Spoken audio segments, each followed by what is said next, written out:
చెప్పి మీ దృష్టికి తీసుకొస్తున్నాం అధ్యక్ష.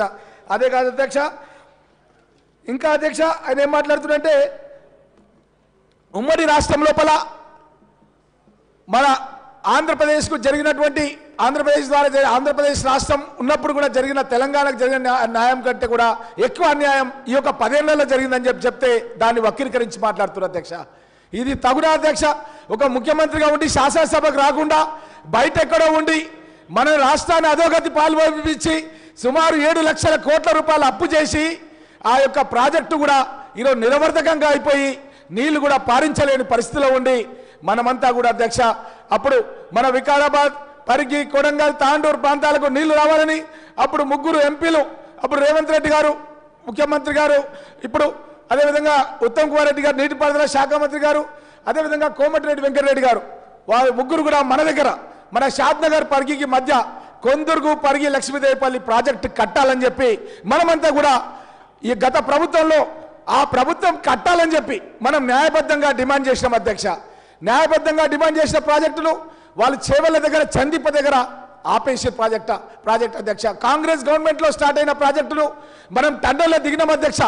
100 మీటర్ల లోపల క్రేన్లలో, టిప్పర్లలో జేసీబీలు నడుస్తున్నాయి అధ్యక్ష. అట్లాంటిది రద్దు చేసి మన ప్రాంతానికి ప్రాజెక్టులు రానియకుండా, మన ప్రాంతానికి గోదావరి జలాలు రానియకుండా ప్రాణహిత చేవెళ్ళ డాక్టర్ బిఆర్ అంబేద్కర్ సుజల స్రవంతి పేరుంటే ఆ పేరు కూడా తీసేసి కాళేశ్వరాన్ని మార్చి మన చేవెళ్ళ దగ్గర పనులు జరగకుండా ఆపేసారు అధ్యక్ష.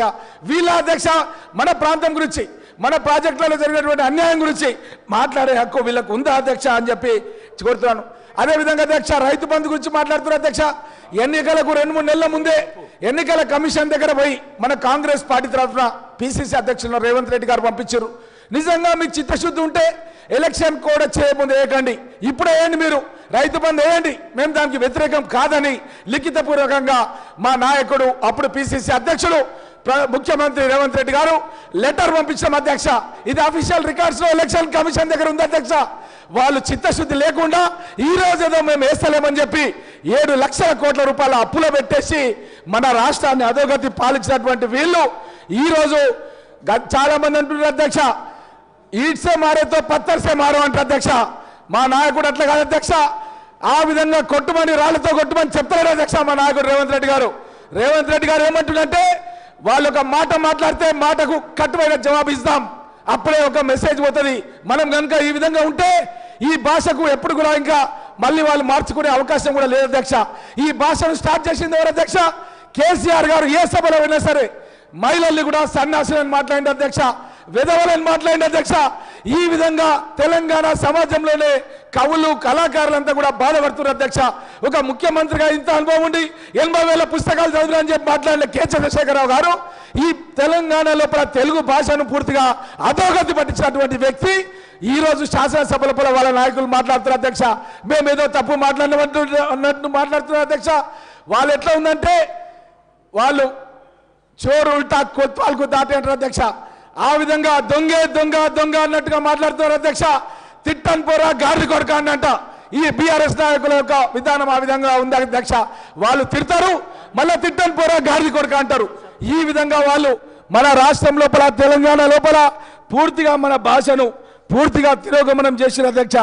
గత 10 సంవత్సరాల పరిపాలన లోపల డొల్లతనం అధ్యక్ష. వాస్తవంగా చెప్పాలంటే గత 10 సంవత్సరాల కాలంలో పాలకులు వాగ్దానాలు మభ్యపెట్టి మాటలు ఆకాశానికి తాకితే వాటి ఆచరణ మాత్రం నేల మీద సాము చేశాయని చెప్పక తప్పదు అధ్యక్ష. డబుల్ బెడ్రూమ్ ఇండ్లు, దళిత బంధు అందరికీ అందకపోవడం, బీసీ బంధు అప్పుడు అధికార పార్టీకి చెందిన వారికే పరిమితం కావడం, నూతన రేషన్ కార్డులు ఇవ్వకపోగా ఉన్న వాటిని తొలగించడం, నిరుద్యోగ సమస్య విలయతాండవం చేస్తున్నప్పటికీ పాలకుల లోపల చలనం లేకపోవడం, పంటలకు కనీస మద్దతు ధర లభించకపోవడం, నాటి ప్రభుత్వ పెద్దల పాలకుల ద్వంద్వ నీతికి హెచ్చు పెరగడం. ఈ విధంగా వీళ్ళు ఈ పరిస్థితుల నడుమ మెగా డిఎస్సి నిర్వహించి వచ్చే 6 నెలల్లో ఉపాధ్యాయ ఖాళీలు భర్తీ చేస్తామని టీఎస్పీఎస్సీ ప్రక్షాళన చేయడానికి ప్రభుత్వం చర్యలు తీసుకోవడం, యావత్ జాబ్ క్యాలెండర్, యువత జాబ్ క్యాలెండర్ విషయంలో కూడా చెప్పిన మాట ప్రకారం చర్యలు తీసుకోవడానికి ఈ విధంగా ఎన్నో తప్పులు చేసి టీపీపీఎస్సీలో పేపర్ లీక్ చేసి ఎంతోమంది నిరుద్యోగ యువకులు ఆత్మహత్యకు పాల్గొనడం జరిగింది అధ్యక్ష. గౌరవ ముఖ్యమంత్రి రేవంత్ రెడ్డి గారి నాయకత్వంలో కాంగ్రెస్ ప్రభుత్వం చర్యలు తీసుకోవడం హర్షదాయకం అధ్యక్ష. గ్రామీణ అభివృద్ధి విషయంలో గత ప్రభుత్వం కేవలం ప్రచారానికే ప్రాధాన్యత ఇచ్చింది.